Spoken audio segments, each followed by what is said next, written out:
Olá pessoal, sejam bem-vindos a mais um episódio do Teologia Sem Açúcar. Eu sou o André e Deus não faz exceção de pessoas. Eu sou o Kelvin e você foi predestinado a escutar esse podcast. E aí pessoal, eu sou o Muca e antes de eu falar, tu cantava sobre mim. Fala galera, eu sou o Cajuzinho e Deus vai ser minha permissão. E bem, como muitos de vocês sabem, hoje o episódio será sobre a eleição incondicional, dando continuidade ao episódio anterior. Porém, antes de começarmos, tenho o prazer de anunciar um novo quadro, o Momento Expresso.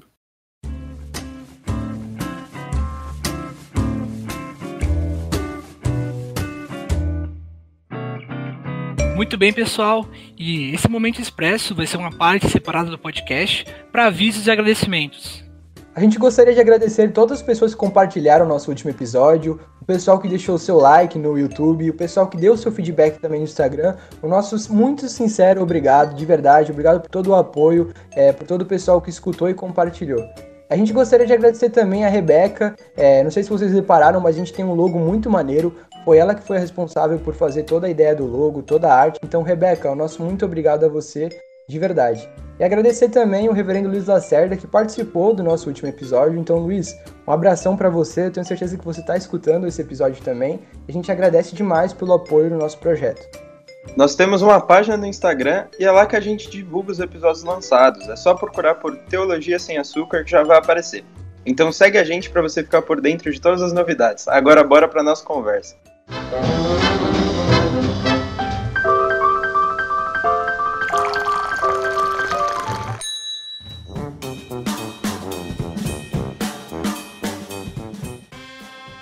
E bom pessoal, para a gente conversar hoje sobre eleição incondicional, a gente tem um convidado muito especial, um amigo meu e o meu pastor também da igreja na qual eu faço parte, o reverendo Paulo Henrique, pastor titular da IPB de Votuporanga.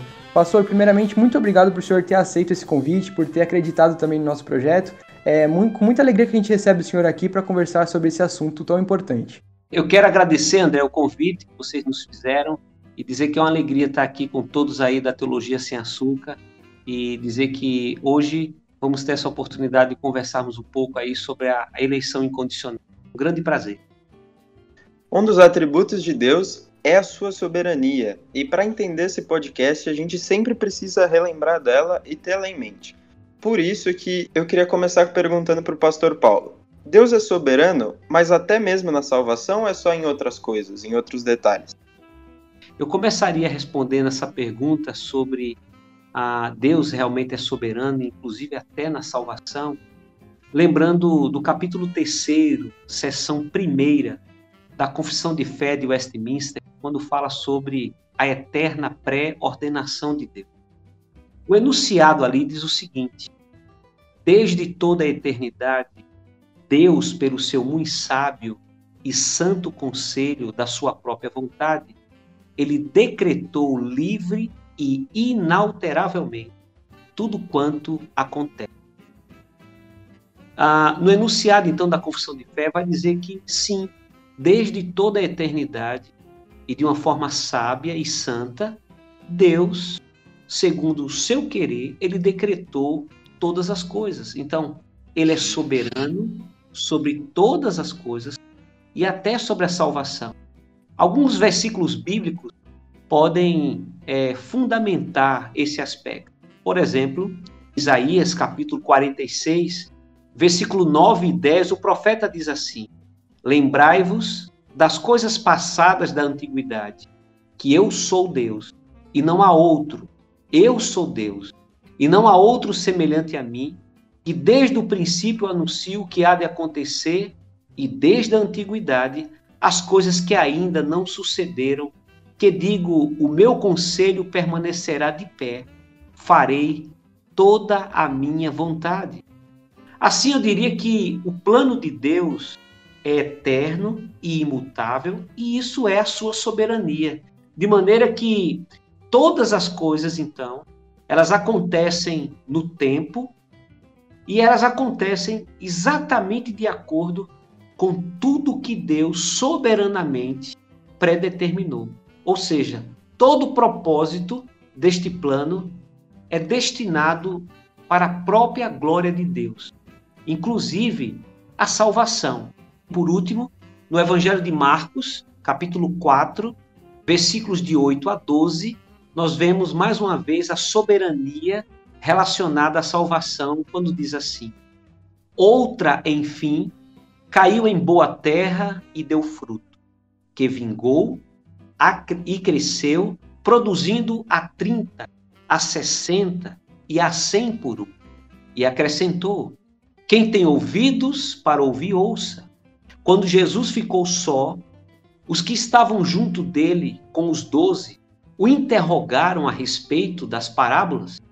Ele lhe respondeu: a vós outros vos é dado conhecer o mistério do reino de Deus, mas aos de fora tudo se ensina por meio de parábolas.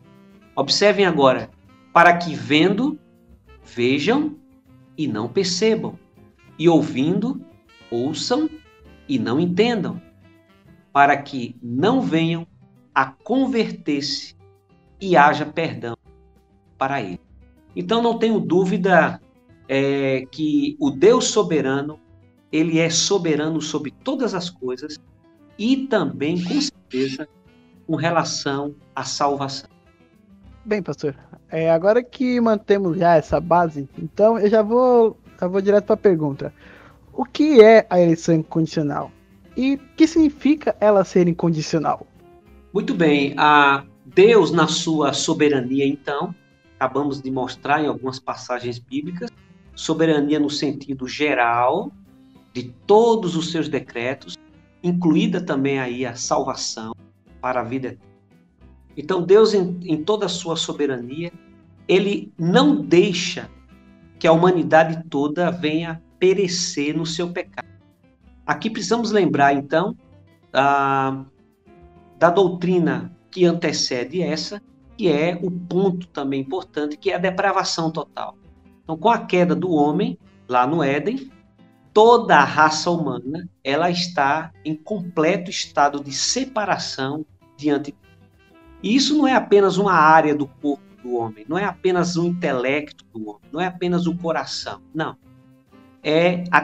O pecado atingiu o homem por completo. Então, há uma depravação total.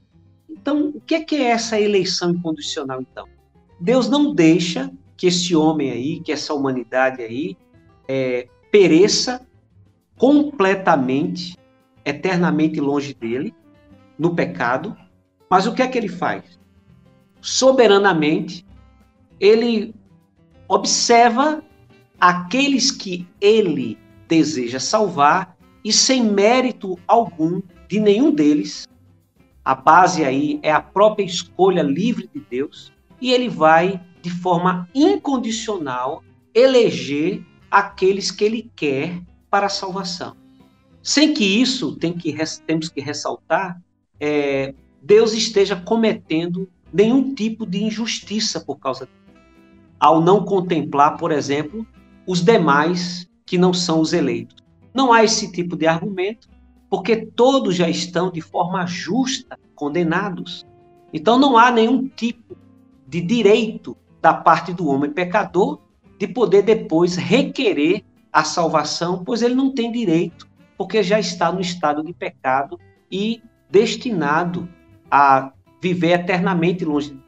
Mas cabe a Deus, então, mesmo nesse estado pecaminoso, ele resolver salvar alguns para demonstrar não só a sua ira, mas agora demonstrar também o seu amor e a sua misericórdia.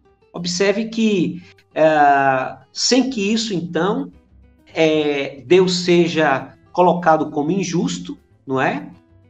Outra coisa também é entender que ele faz isso de uma forma que parte da sua própria vontade, sem que haja mérito algum nesse homem pecador. Em Efésios, capítulo 1, versículos de 4 a 6 e versículo 11 e 12, fala sobre isso. O texto diz: assim como nos escolheu nele, antes da fundação do mundo, para sermos santos e irrepreensíveis perante ele, e em amor nos predestinou para ele, para a adoção de filhos por meio de Jesus Cristo, segundo o beneplácito de sua vontade. Observe que essa eleição é segundo a vontade dele e para o louvor da sua própria glória, que ele nos concedeu gratuitamente, não há mérito algum da nossa parte. Isso é concedido gratuitamente no amado, ou seja, pelos méritos de Jesus Cristo. Nele digo, no qual fomos também feito herança, predestinado segundo o propósito daquele que faz todas as coisas, conforme o conselho da sua vontade, a fim de sermos para o louvor da sua glória, nós, os que de antemão esperamos em Cristo. Então, o sentido de incondicional, e essa palavra incondicional, na verdade, é um adjetivo, e ele significa não depende de, não está sujeito a qualquer tipo de condição. O que significa, então? Deus escolhe, Deus elege, a eleição, então, ela é feita independente de condições do ser humano. É uma escolha livre de Deus. Tito, capítulo 3, versículos 5 e 6, nos diz exatamente isso. Não por obras de justiça praticadas por nós, observe que não há mérito nosso nenhum, mas segundo a sua misericórdia, ele nos salvou, mediante o lavar regenerador e renovador do Espírito Santo, que ele derramou sobre nós ricamente, por meio de Jesus Cristo, nosso Salvador. Então é incondicional, porque independe de méritos humanos, é uma escolha livre da graça de Deus. Então, pastor, assim como o senhor citou aqui, a questão da depravação total, que é um pilar muito importante e é um princípio, eu diria que fundamental para a gente entender esse tema, para aquele que perdeu o nosso primeiro podcast, que foi sobre justamente esse tema, a depravação total. Eu sugiro que você volte lá no Spotify e no YouTube para poder tá por dentro desse tema, que é muito importante para entender a eleição incondicional. Nesse tema, eu queria perguntar para você, pastor, quais são os exemplos de eleição que nós temos no decorrer da Bíblia? Muito bem. Na verdade, a Bíblia tem uma variedade de passagens e personagens. Isso seria feito agora, talvez, de uma forma muito exaustiva, mas de uma forma mais objetiva e prática. Eu resolvi, então, pegar algumas passagens bíblicas, onde é citado, por exemplo, alguns personagens, e também, de uma forma mais geral, povos, como os gentios, por exemplo, onde Deus vai escolhendo e elegendo aqueles segundo o seu querer. Por exemplo, Jeremias capítulo 1, versículo 5, o texto lá diz: antes que eu te formasse no ventre materno, eu te conheci.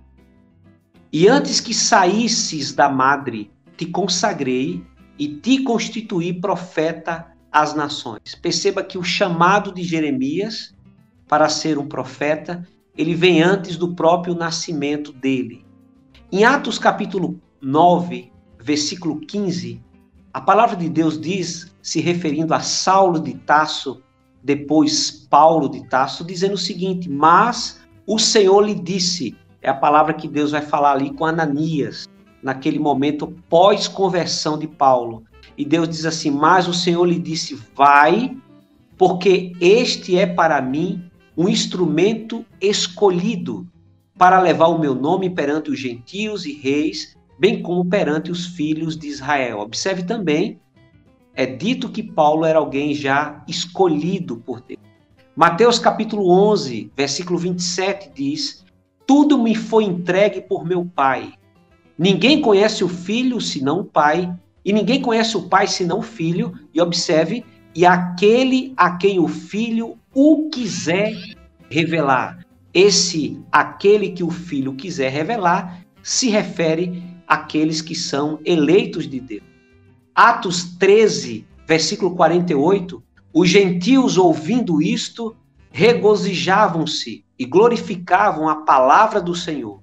E observe agora, e creram todos os que haviam sido destinados para a vida eterna. Aqui está se referindo aos eleitos, não foram todos ali que se converteram, mas os que estavam destinados, aqueles que eram escolhidos de Deus. Romanos 8, de 28 a 30. Porque aos que de antemão conheceu, também os predestinou para serem conforme a imagem do seu Filho, a fim de que ele também seja o primogênito entre muitos irmãos. E aos que predestinou, a esses também chamou, e aos que chamou, a esses também justificou, e aos que justificou, a esses também glorificou. Observe aí a ordem da salvação, começando aí por aqueles que ele predestinou também. E por último, Romanos 9, de 11 a 13. E ainda não eram os gêmeos nascidos, nem tinham praticado o bem ou o mal, para que o propósito de Deus quanto à eleição prevalecesse, não por obras, mas por aquele que chama, já fora dito a ela: o mais velho será o servo do mais moço, como está escrito: amei Jacó, porém me aborreci de Esaú. Então observe entre essas e outras passagens bíblicas que nós temos assim um farto leque mostrando que de fato a eleição ela é fundamentada nas Escrituras Sagradas. Pastor, se Deus escolhe soberanamente quem ele irá salvar e determina tudo o que vai acontecer ao longo da história, o homem então ele agiria como uma espécie de robô e teria a sua vontade meio que forçada por Deus, e ele de certa forma é trazido por Deus de forma também forçada, sem querer? Então, André, essa pergunta é bem interessante, e é assim que na maioria das vezes alguns que não compreendem a fé reformada, principalmente a teologia calvinista, vai nos chamar de fatalistas, né? E de que o homem perde a sua vontade, que o homem não tem vontade. Esse não é a nossa compreensão. O que a gente entende, eu quero fazer uso agora de um documento na história da igreja, que ele é bem esclarecedor sobre esse processo, quando Deus então resolve salvar de forma prática aquele que ele já de antemão predestinou. Como que ele faz isso? O modus operandi de Deus na hora que ele vai trazer alguém para o processo de salvação. Eu faço uso então aqui de uma parte dos cânones de Dort, quando diz o seguinte: Deus realiza seu bom propósito nos eleitos e opera neles a verdadeira conversão da seguinte maneira. É assim que está lá nos cânones de Dort. Ele vai dizer o processo agora. Primeiro, ele faz com que ouçam o evangelho mediante a pregação e poderosamente ilumina suas mentes pelo Espírito Santo, de tal modo que possam entender corretamente e discernir as coisas do Espírito de Deus. Então, o que é que os cânones de Dort nos dizem nessa primeira parte? Naqueles que são eleitos de Deus, o primeiro passo do processo de Deus trazê-los à conversão é eles ouvirem o Evangelho. E quando eles ouvem o Evangelho, a segunda coisa que acontece é que o Espírito Santo vai iluminar a mente deles para que eles entendam o Evangelho que eles estão acabando de ouvir. Aqui estamos no primeiro passo do processo. O processo continua dizendo o seguinte: mas, pela operação eficaz do mesmo Espírito Santo, ele vai ser regenerado. O que é isso? Após ouvir a mensagem do Evangelho, abre o entendimento dele pelo Espírito Santo, e agora a vida de Deus é implantada nele. Isso é o que nós chamamos de regeneração. E ocorre o que ocorreu lá na conversa de Jesus com Nicodemos, o novo nascimento. Então, regeneração é quando a vida de Deus é colocada dentro do homem que está morto. Efésios 2, versículo 1.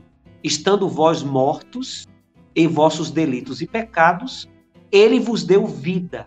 A vida aqui é essa implantação da vida do próprio Deus pelo Espírito Santo. Observe que antes vem pelo ouvir da palavra. Nesse instante, o que é que acontece? Deus também penetra até os recantos mais íntimos do homem. Ele abre o coração fechado. Aqui é algo bem interessante, que nós vamos divergir bastante dos arminianos, porque nós acreditamos que nós não abrimos o coração para Deus. Deus é quem abre o coração. E os cânones de Dort vai afirmar esse aspecto. Diz que ele, então, abre o coração fechado e ele amolece o que estava duro. Circuncida o que está incircunciso e introduz novas qualidades Observe agora, na vontade. A vontade existe. Só que agora Deus vai colocar novas qualidades naquela vontade que antes era para o pecado. Aí o texto continua. Esta vontade estava morta, mas ele a fez reviver. Essa vontade era má, mas ele a torna boa. Esta vontade estava indisposta, mas ele a torna disposta. Essa vontade era rebelde contra Deus, mas ele a faz obediente. Ele move e fortalece essa vontade de tal forma que, como uma boa árvore, ela vai ser capaz agora de produzir fruto de arrependimento. Ou seja, a vontade humana, ela não é retirada do ser humano. Ela só é apenas modificada. Porque o pecador tem vontade.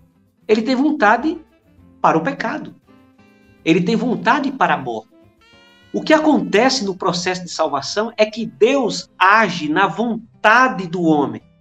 Então a gente pode dizer, André, e todos que estão nos acompanhando, quando você decide por Jesus Cristo, a decisão é sua. Ela é uma decisão da sua vontade. Agora a questão é o seguinte, como que você conseguiu chegar nessa decisão? Porque Deus tocou no seu coração e ele modificou essa vontade. Ou seja, nesse momento agora, você vai para o processo de conversão, santificação e no final da sua carreira cristã, o estado de glorificação. Perceba que esse processo, então, é um processo que Deus está agindo na sua vida. Aí vem a grande discussão, mas aonde entra a minha vontade? É uma discussão eterna entre a soberania de Deus e a responsabilidade humana. Eu gosto de pensar nessas duas verdades que a Bíblia fala, olhando, como alguns já usam muito essa ilustração, os dois trilhos de um trem.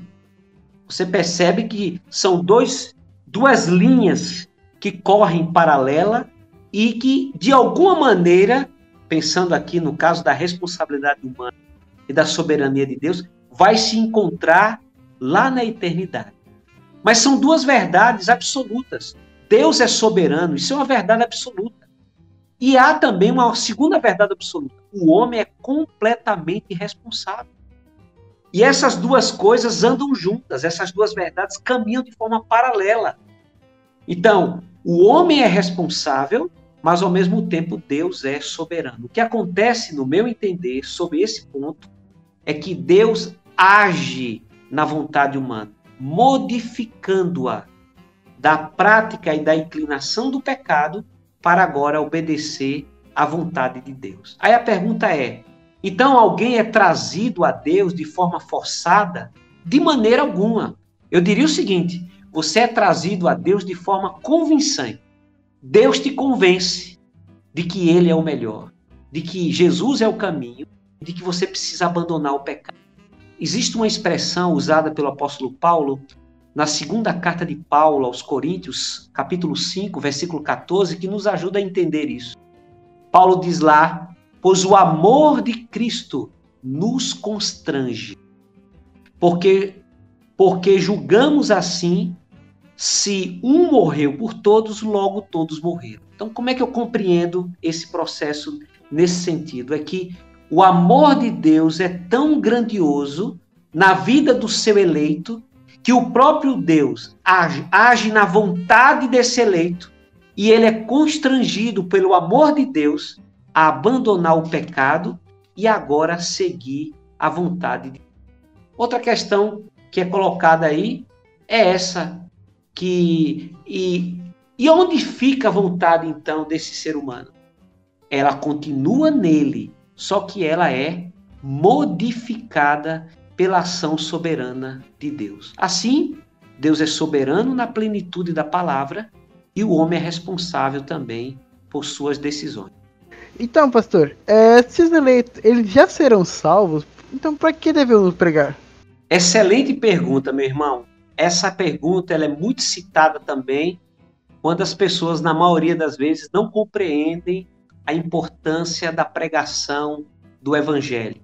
Inclusive, algumas pessoas de uma linha calvinista, eles chegam até a dizer o seguinte: para que pregar o evangelho?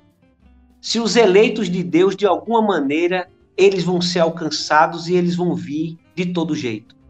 Essa é uma forma errônea de nós entendermos o processo que o eleito é trazido à salvação. Acabei de ler agora há pouco, nos cânones de Dort, que o primeiro passo no processo da salvação do eleito é quando ele ouve a pregação da palavra de Deus. Então observe que é necessária a pregação. O eleito de Deus, ele é despertado no processo da sua salvação pelo ouvir a palavra de Deus. Então, por que eu preciso pregar e evangelizar? Primeiro, porque eu não sei quem são os eleitos de Deus. Por isso eu devo pregar o evangelho a toda criatura. Porque nós não sabemos quem são aqueles que Deus escolheu de antemão. Segunda coisa, eu preciso pregar o evangelho não só porque eu não sei quem são os eleitos. É porque eu sei que os eleitos, quando ouvirem o evangelho, e se é naquele momento, no tempo e no espaço, a hora que Deus quer chamá-los de maneira irresistível, eles vão vir através da pregação do evangelho. E temos isso de forma clara na carta de Paulo aos Romanos, capítulo 10, versículo 14 e 15, quando diz assim: como, porém, invocarão aquele em quem não creram? E como crerão naquele de quem nada ouviram? E como ouvirão se não há quem pregue? Observe que o texto está se referindo aos eleitos de Deus. Como é que os eleitos vão crer se não há quem pregue? E como pregarão se não forem enviados? Como está escrito: quão formosos são os pés dos que anunciam boas coisas. Então, aqui está, aqueles que estão nos acompanhando agora, um grande incentivo para aqueles que creem na predestinação, que são reformados e calvinistas. Temos que ser apaixonados pela evangelização.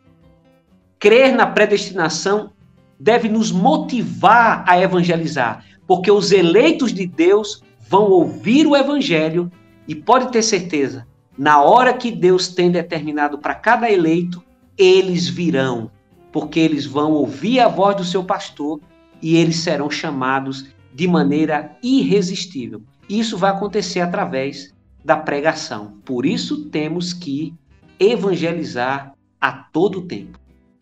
E pastor, o texto de 1 Timóteo 2, 3 e 4 vai dizer o seguinte: porque isto é bom e agradável diante de Deus, nosso Salvador, que quer que todos os homens se salvem e venham ao conhecimento da verdade. Então surge a pergunta, a partir desse texto, se Deus elege somente alguns, como podemos explicar? Muito bem, é bem interessante essa pergunta, porque parece que numa primeira leitura que você faz dessa passagem bíblica, parece até que o apóstolo Paulo defende o universalismo. Dá para você perceber isso? Porque, olha, ele chega a dizer assim, e deseja que todos sejam salvos. Se Deus deseja que todos sejam salvos, alguns vão pegar esse texto e vão achar que todos no final serão salvos. Paulo seria, então, universalista, acreditando que temos que pregar o evangelho porque Deus deseja que todos serão salvos, então vamos pegar porque todos serão salvos? Não. Paulo não defende o universalismo. O que aqui a gente tem é algo que também vamos ter que recorrer aqui um pouco à teologia sistemática, que é exatamente o que nós chamamos de o propósito eterno de Deus e a vontade revelada de Deus, chamada muitas vezes de vontade de preceito. Essa vontade de preceito é a vontade que Deus revela na sua palavra dos desejos de Deus de uma forma geral. Esses desejos que são expressos em algumas passagens da Bíblia, inclusive sobre essa passagem a respeito de salvação, não significa exatamente que todos serão salvos. São vontades reveladas de preceito. E a gente tem algumas delas na Bíblia. Agora, existe uma outra vontade, que é a vontade de propósito, ou seja, a vontade decretiva de Deus. Essa vontade é aquela vontade que Deus fala na sua palavra e ele vai cumprir completamente aquilo que ele diz. Então, o que é que eu quero dizer nesse ponto? É que existe uma forte distinção entre o propósito eterno de Deus e a sua vontade revelada. A vontade de preceito de Deus é que o evangelho ele seja pregado a todos os homens, sem distinção. É isso que Paulo está contando aqui e falando para Timóteo. Como se todos pudessem ser salvos. Ele não diz que todos serão salvos. Mas essa vontade de Deus de pregar o evangelho deve ser falada e deve ser cumprida como se todos pudessem ser salvos. Mas, na verdade, a sua vontade efetiva, a sua vontade decretada, essa sim é que vai ser efetivada na salvação de quem? Daqueles que o próprio Deus escolheu antes da fundação do mundo. Ou seja, o que Deus tem determinado em seus decretos eternos, isso vai acontecer. Esta é a vontade de propósito de Deus. É a vontade chamada eficiente, sua vontade de preceito. Agora, as outras é aquela vontade que Deus revela apenas na sua palavra, no sentido geral. Então, nesse sentido, o que é que a gente tem aqui em 1 Timóteo 2, 3 ou 4? Nós temos aqui a vontade revelada de Deus, chamada a vontade de preceito. Não é a vontade decretiva de Deus, onde todos vão ser salvos. Porque se assim a gente for interpretar, nós vamos acreditar então que todos no fim serão salvos. E você vai olhar na Bíblia e você não vai fundamentar esse ponto, porque não há universalismo nesse sentido na Bíblia. Pastor, acredito que até agora está muito claro que é a eleição incondicional, mas a minha pergunta é, existe alguma visão contrária a ela, oposta? Então, tem uma visão oposta à eleição incondicional, que alguns argumentam que é a chamada presciência de Deus. O que é como é que é utilizada a presciência como uma forma de refutar a eleição incondicional? Alguns dizem o seguinte, Deus, na verdade, ele vai salvar aqueles que ele já anteviu que ia crer nele. Então, Deus sabia que alguém iria acreditar nele. Então, aí Deus, antecipadamente, já sabendo que ele iria crer nele, ele salvou aquela pessoa. Ou seja, um pré-conhecimento. Esse ponto, ele é complicado por quê? Porque a base para a eleição não é a presciência. Não é o fato de Deus já saber antes que aquilo vai acontecer. Não. A base da eleição incondicional está nos decretos de Deus. Está na predestinação, ou seja, é antes da pessoa existir. E a presciência, então, ela vai na perspectiva de que Deus sabe que aquela pessoa vai crer. E a presciência não está errada. No sentido de que Deus sabe tudo que vai acontecer. Porque isso faz parte de um atributo incomunicável de Deus que é chamado onisciência. Deus conhece todas as coisas. Ele sabe quem vai crer e ele sabe quem não vai crer. Mas a base para a sua eleição não está fundamentada naquilo que Deus sabe quem vai crer e Deus sabe quem não vai crer. A base da eleição ou da reprovação, que é um outro tema que vamos trabalhar daqui a pouco, é que está fundamentada na vontade livre de Deus que antecede isso. Então, Deus decidiu salvar aqueles que assim ele desejou, isso é eleição, e Deus decidiu antecipadamente não salvar aqueles que ele desejou. Isso é a reprovação. Então, alguém que quer usar a presciência como uma forma de dizer o homem decide sua própria salvação, mas Deus já anteviu, no meu entender, ele sai do contexto bíblico, porque no contexto bíblico Deus não está sujeito à decisão humana, e sim o homem está sujeito a decisão de Deus. É Deus quem elege, e não é o homem que se elege. Romanos, por exemplo, capítulo 8, versículo 29 diz: porquanto aos que de antemão conheceu, também os predestinou para serem conforme a imagem do seu Filho, a fim de que seja o primogênito entre muitos irmãos. Ou seja, seria a presciência, então, a causa da eleição? Não. De forma alguma. Nós acreditamos, pelo contrário, que a presciência ela está ligada a esse atributo da onisciência de Deus. Mas a eleição, ela é fruto ou ela é resultado do decreto eterno livre de Deus. Alguém será salvo porque Deus assim determinou. Isso é a predestinação. E ele não será salvo, uma outra pessoa, porque Deus assim não decidiu salvá-lo.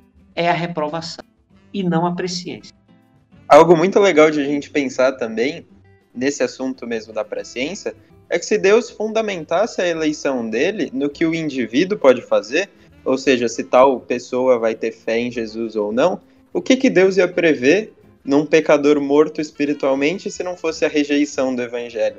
Isso a gente viu muito bem no episódio passado com o reverendo Luiz Lacerda.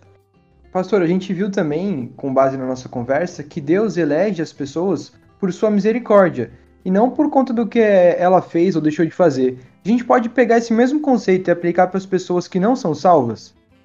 Sim. Aí o nome desse conceito se chama reprovação. No capítulo 3º, seção também 3ª, da nossa confissão de fé, é falado sobre a confissão de fé de Westminster, né? É falado sobre eleitos e não eleitos. E diz o seguinte lá, o enunciado diz assim: pelo decreto de Deus e para a manifestação da sua glória, alguns homens e alguns anjos são predestinados para a vida eterna, e outros pré-ordenados para a morte eterna.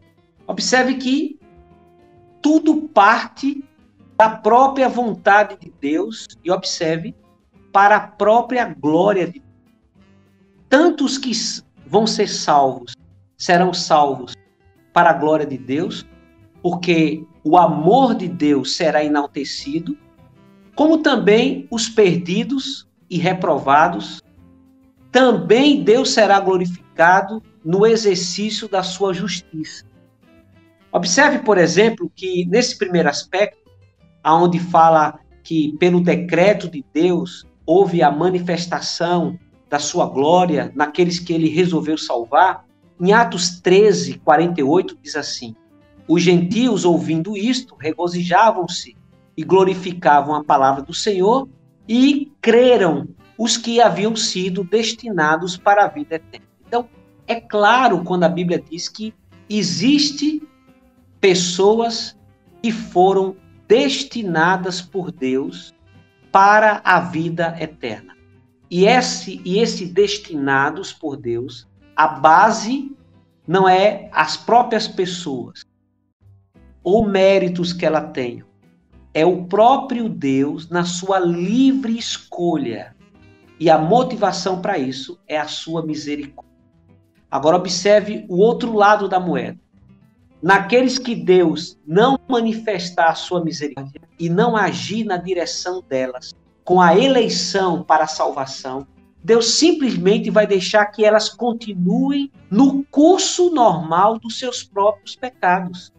Por isso que de forma justa elas irão perecer eternamente. E Deus não é injusto por isso, porque elas irão perecer por causa dos seus próprios pecados. E Deus simplesmente deixa de agir graciosamente na vida delas, exercendo então agora a sua justiça e a sua ira. Por exemplo, Romanos 9, 22 diz assim: que diremos, pois, se Deus, querendo mostrar a sua ira e dar a conhecer o seu poder, suportou com muita longanimidade os vasos de ira preparados, observe, preparados para a perdição. Preparados quando? Na eternidade. Se a eleição para a salvação é uma decisão eterna de Deus, a reprovação também acontece na eternidade. Só que no tempo presente, ela vai sendo executada dentro da providência de Deus. Lá em João 17:12, também fala sobre essa reprovação, quando diz assim: enquanto eu estava com eles, palavras de Jesus, eu os guardava no teu nome, que me deste, e os conservei.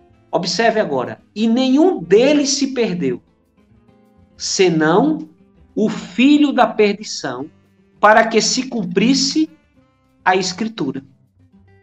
Então, para se cumprir a Escritura, terá eleitos que receberão o amor de Deus e a vida eterna, e terão os reprovados que não receberão o amor de Deus, mas sim a ira de Deus e a justiça de Deus, e viverão eternamente longe de Deus. Tudo isso faz parte da própria decisão livre do próprio Deus.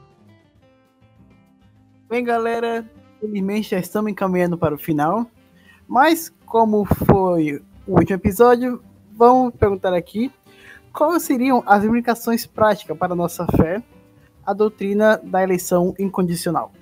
Muito bem, eu acredito que a primeira aplicação prática dela é o sentimento e a atitude de gratidão que um servo de Deus, uma serva de Deus, um crente em Jesus Cristo deve ter em relação quando ele descobre essa doutrina. Você entender que é um pecador e que não tem direito a nada, que está condenado ao inferno e que está andando a passos largos para a perdição.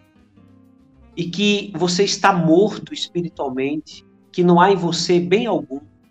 Você vive uma total depravação do seu estado físico, emocional, mental e espiritual. E você então começar a se enxergar dessa maneira, porque é a maneira que a Bíblia nos revela quem somos diante de Deus. E aí você percebe que mesmo assim, um Deus tão grandioso, santo, justo, fiel, cheio de graça e de bondade, resolveu olhar para você e por algo que não parte de você, parte do próprio Deus, ele resolveu escolher você desde a eternidade.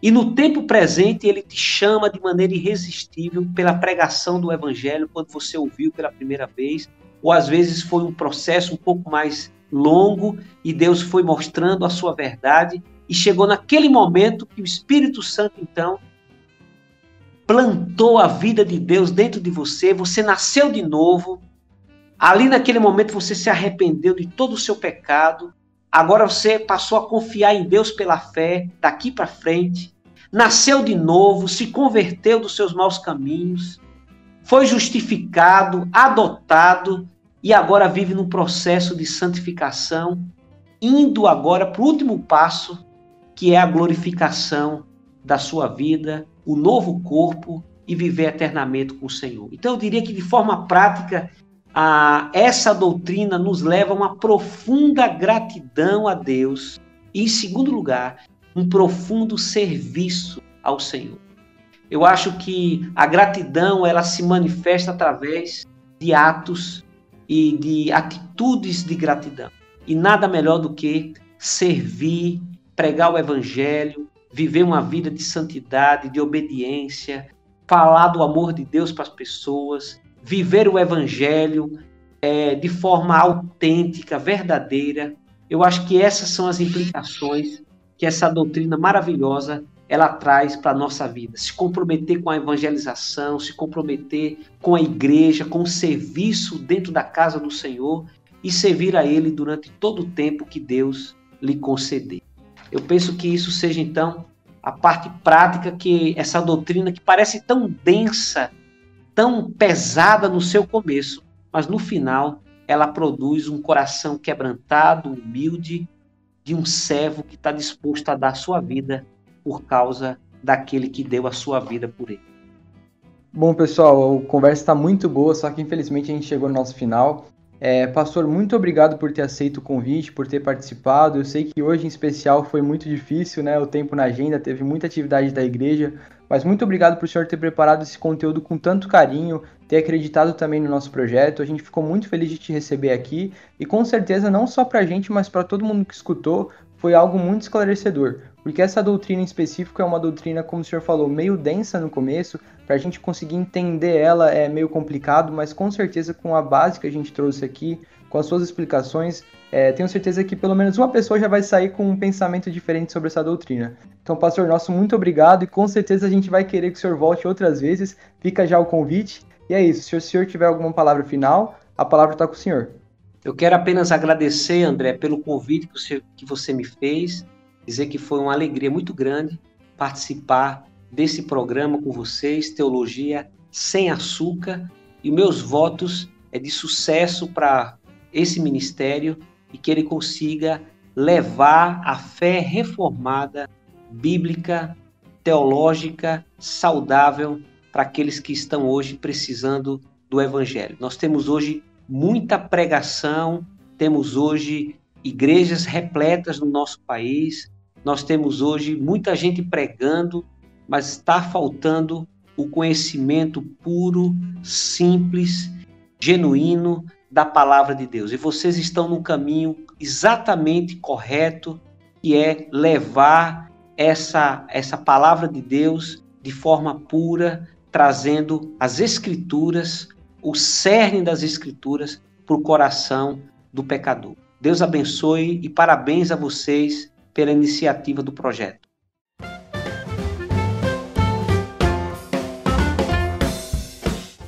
Muito obrigado, pastor. A conversa foi tão boa que a vontade que dá é de não acabar. Mas infelizmente a gente chegou no nosso tempo aqui. E eu queria dizer que para você, o ouvinte que está nos escutando agora, se você gostou, compartilha com seus amigos, é muito importante. Como eu já disse lá no começo, segue a gente no Instagram, dá o seu feedback, isso ajuda muito a gente para a gente trazer um conteúdo melhor nos próximos episódios. E se prepara que o próximo episódio vai ser sobre expiação limitada. Vai ser muito bom e a gente espera por você lá.